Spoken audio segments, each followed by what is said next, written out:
حسن بصری رحمه الله چې داغه ډیر کرامات او داغه د بزرګي او د ولایت لوی چرچی خوري دي او داغه د نیکه تشهیر شوه الله ته ډیر نږدې ولی الله یو ځل ته چاته پوسو کو چې دا دومره لوی مقام او غټه مرتبه در الله په صدر کړی ده دا ووري دا ډیره د عبرت خبره د مسلمانانو دا دومره لوی مقام دا لوی بزرګي او دا ولایت دا مرتبه درته بس ملاو شوی ده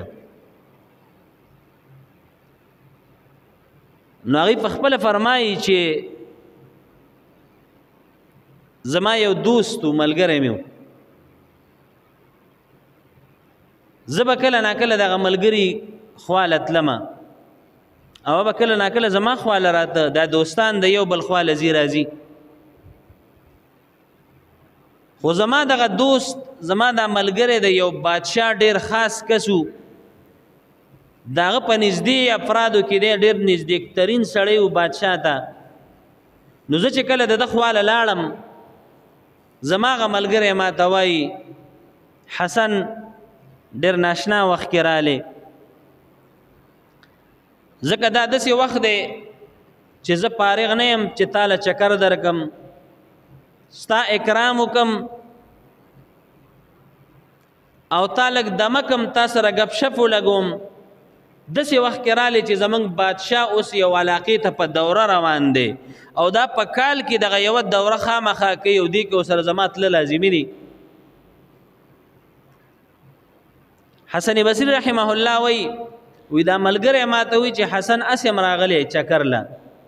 ذهن تازه کول لا نو زمون سره لاړ شه د بادشاه په قافله کې بچکرم وو سیل بم وکو ذهن بدم بدل شي او که مکمل اویدم او تا بغب شپم لګو خو نور ز په ډیوټي کې هم ز پوره تا تنه ام فارغ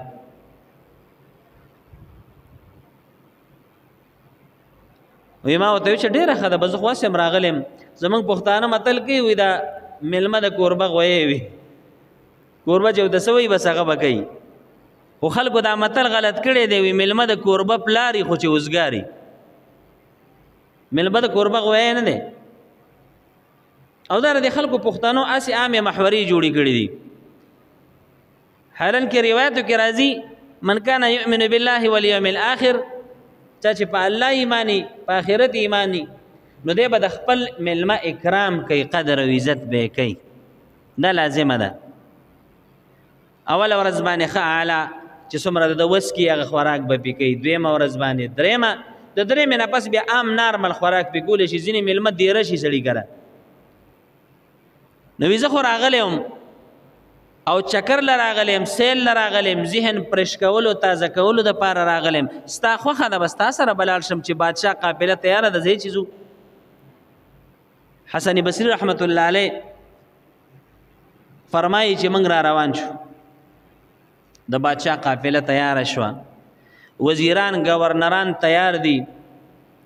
او مخکې د فوج دا دسته تیار شو او ډیر لوی غټه قافله ده او پاغي کې زم روان شوم زما د عملګری روان دي منګ تلو د کلی علاقې د خار نه اوتو آبادی ختم شوه داس یو ډاګ راغی صحرا رااله په هغه صحرا او ډاګ کې یو ناشنا باغ لګېدلی دی دا قافله ټوله هغه باغ ته وردن نشوه منګ ورلو باغ ته په هغه باغ کې من خیمه خخې کړې او پړاو مغرزو ملګری غیر سرپیر هغه باغ کې کېناستل په دغه باغ کې دنه یو ورکوټه غونته باغچه ده او هغه باغچه کې یو خاص ځای دی زما دا ملګری ما ته وایي چې حسن دی خیمه کې کېنه دی تمبو کې کېنه اوس سحر دی مازدیګر به موږ فارغېږو بیا به زه تا سره باقي ګپ شپ لګوم ځکه زه ډیوټۍ کې یم او زه ستا سره نور وخت نورې خبرې نور ګپ دې وخت کې نشم لګولی ما باندې پابندي ده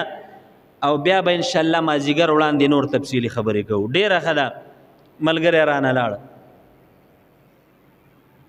په دغه باغ کې چې کومه باغیچه ده او په دې باغیچه کې چې خاص ځای دی ړومبی ما وکتل سپینګیري بوډاګان مشران کسان لاړل هلته ودرېدل خو زه لرې یم د دوی خبرې نه اورم او ولاړ دي ډېر ساعت ولاړ دي انتظار کوي بیا د هغه ځای نه روان شي.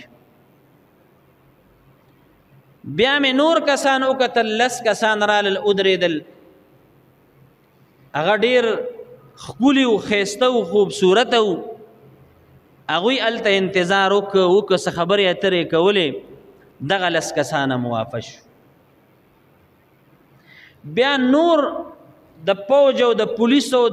دا کم دسته د قوت او د طاقت دار هلته 10 کسان ودرېدل مشران هغه هم څه خبرې اترې وکړې او بیا انتظار نه پس واپس شو. بیا داسې نور 10 کسان راځي او دغه ځای کې ودرېږي او بیا ځي مازدیګر شو په دې 10 کسانو راتلو کې او د انتظار کې او خلک تلل نور به راتلو بیا به هغه تلو نور به راتلل اخره کې بیا دغه بادشاه چې کوم دی راغی ودرېده دم څه خبرې اترې دغه ځای کې وکړې و انتظار یې وکړ بس هغه هم را واپس شو. مازدیګر شو ورځ ختمه شوه زما دغه ملګری راغی وی زه ورته وایم حسن بصري رحمت الله علیه فرمایي وی ما دې خپل ملګري ته وی عجیبه ځای ته دې راوستم ټوله ورځ مې خیمه کې تېره کړه او تاسو خو په ډیوټۍ باندې وی مصروفه وی او دغه یو باغیچه ده او دې کې دا ورکوټی غوندې ځای دی سحر نواله 10 کسان ورتلل او بیا راتلو بیا نور 10 ورتلل بیا دا څه قصه ده په دې پوه کوي مسله څه ده دغه ځای کې څه دي دا کسانو به څه وي دې بادشاه اخره کې څه وي دا په دې راز مې پوهه که زه خو په دې څیز باندې پوه نه یم. وی ما ته وایي چې حسن بصري رحمت الله علیه حسن دغه کم ځای چې باغیچه ده او په دې باغیچه کې چې دننه دا خاص ځای دی دا 10 کسان چې ورتلل دا د دې بادشاه د زوی قبر دی زمونږ د دې بادشاه هم دقه یو بچی و نور نه لونه شته و نه زامن شته او د ټول ریاست بادشاهي د ده ده. وی ما ورته وی ښه نو بیا وی چې دا د ده قبر دی په دې ورځ باندې دی وفات شوی دی دا یې د وفات ورځ ده خو دا بادشاه هر کال داسې کار کوي چې په دې ټوله بادشاهۍ کې چې کوم سپین روبي جرګمار مشران کسان دي هغې کې 10 کسان خوښ کړي دي دا لومبنی 10 کسان چې لاړل دا د هغه مشرانو د سپین روبو د جرګمارو هغه غټه جرګه وه دا یې د خپل زوی باندې کوله هغه مشران رالل د بادشاه د زوی دی قبر ته ودرېدل ورته وایي د بادشاه زویه بادشاه در پسې ډېر خفه دی ای شهزاده مونږ په جرګه راغلي یو مونږ سپینګیري او سپین روبې خلک راوستي دي که ته په جرګه باندې راجمدی کېږي او لږې خبرې کولی شي او یو څو ساګانې اغستی شي نو دا بادشاه در پسې ډېر خفه دی راپاسه زموږ جرګه ومنه او د خپل پلار سره 2 څلور خبرې وکړه. نو دې بوډاګانو جرګه پیش کړه خو د بادشاه زوی خو د مرګ د اجل هغه ګوټ کړی دی د مرګ سپېړو وهلی دی د بادشاه زوی چرته خبرې کولی شي نو هغه 10 بوډاګان جرګمار را واپس شو. بیا 10 نور کسان ورلل د دې ټول ملک د دې ریاست ښکلي هلکان ورله او جینکۍ ورلې او د بادشاه زوی ته وایي دې قبر ته ودرېدل ای د بادشاه زویه ای شهزاده د ټول ریاست حسن هم دله راوړی جمال ښایست هم دله راوړی دی که ته په ښایست راجمدی کېږي او 2 څلور خبرې د خپل پلار سره کوې نو دا بادشاه تا پسې ډېر خفه دی را پاسه د خپل پلار سره دوه خبرې وکړه دا ټول حسن بستانه قربان خو د بادشاه زوی د مرګ څپېړو وخلی اچر ته خبرې کولی شي هغې انتظار وکړه جواب میلاو نه شو دا ښکلي خلک هم را واپس شو لس نور کسان رالل چې د دې ټول ملک د ټولو نه مالدار ترین خلک و چې هغوی د مال او اقتصاد لحاظ سره ډېر جیداد والا ډېر سونې والا دا خلک رالل هغوی ودرېدل هغوی ورته وی د بادشاه زویه شهزاده د ټولې بادشاهۍ مال هم دله راوړی سره سپین هم دله راوړي زیورات دا ټول بستانه قربان کو بادشاه در پسې ډېر خفه دی که ته راپاسې ته یو دوه خبرې کولی شي نو د دې بادشاه سره یو څو خبرې وکړه د دې ملک دا ټول سونه او زیورات بستانه قربان کو خو د بادشاه زوی شهزاده د مرګ څپېړو وخلی دی هغه خبرې نشي کولی دا حال زما استام دی مسلمانه واوره دا ډیره د عبرت واقعه ده سوچ ورته وکړه دا لس کسان واپس شو لس نور رالل هغوی ورته وایي موږ ډېر نسبدار خلک یو زمونږ قام قبیل زمونږ خاندان ډېر لوی دی که ته په نسب په مټ او په طاقت باندې راجم دی کېږي د بادشاه زویه شهزاده مونږ به دا ارس ستانه لوګی کو پتا به قربان کو خو ته راپاسه بادشاه د پسې ډېر خفه دی یو دوه خبرې وکړه بیا جواب میلاو نشو د پوج او د پولیسو هغه وخت چې کوم دستې وې هغې هم رالل سلامي وکړه خپل نظرانه پیش کړه خو د بادشاه زوی خبرې نه کولې په آخره کې بادشاه مازیګر ټیم کې راغی او د خپل زوی قبر ته ودرېده ورته وی ای شهزاده ای زما زویه ای بچیه زړه مې د پسې سوری دی خفه یم در پسې غمجن یم ما خو د خپلې بادشاهۍ جرګمار سپینګیري د پسې راوستل ته په جرګم نه راپاسې ما خو پوج او پولیس تمام ادارې راوستې او تا ته مې ودرولې ته په قوت طاقت هم نه راپاسې عهده هم نه راپاسې ما خو د ملک مالدار ترین خلک راوسته او ستا قبر ته مې ودرول په هغې هم نه راپاسې ښکلي خلک مې دله ودرول په هغې هم نه راپاسې ای بچیه تا څه څکلي دي تا ته خو یو څیز هم پیدا نه درکوي حسن بصري رحمت الله علیه فرمایي وي زما دې ملګري دا قصه ماته بیان کړه وی ما سوچ کو چې دا خو د بادشاه زوی دی شهزاده دی هر کال دا وس کېږي چې دا دومره خلک د ده قبر له راولي او دا جرګې پې کوي او بیا هم دا جرګې او دا مال او دا طاقت او دا حسن دا وله څه پیدا نشي ورکولی او د بادشاه بچی یو دوه خبرې نشي کولی